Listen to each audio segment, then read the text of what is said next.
ba na ang mga tea bags ay kung minsan is gawa sa plastic, hindi sa papel. Kaya ako, ang prefer ko na tea is yung sinasala. At least sure ako na walang plastic.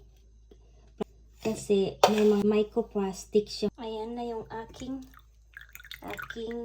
tea na sinala. Tapos ito is para sa compost ko sa garden. Yung mga leaves. This is my sweetener, honey. Forest honey daw siya. Miel de forêt. Gusto kong magkaroon ng honey sana dito sa bahay kasi maraming flowers. So ayan. Ang dami kong flowers. Ito is poppies. Ayan.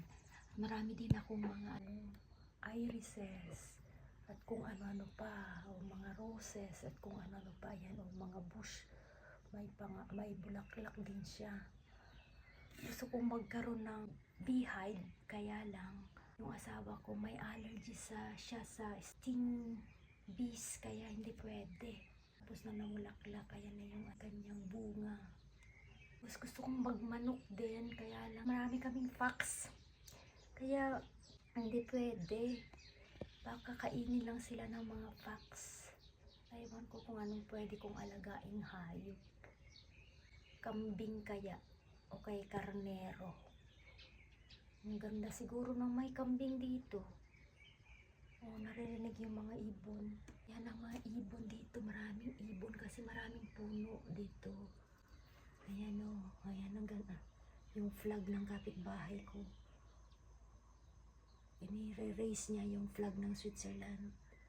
Kung minsan yung flag kung saan siya nanggaling ng region. Bawat probinsya kasi dito may flag. Kaya kung minsan last Thursday, last week, flag ng probinsya niya.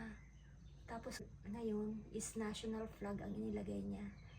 Tinanong ko kay Bertong kung anong dahilan ng bakit pa bago-bago lagi yung flag niya. Kasi sabi niya may special date.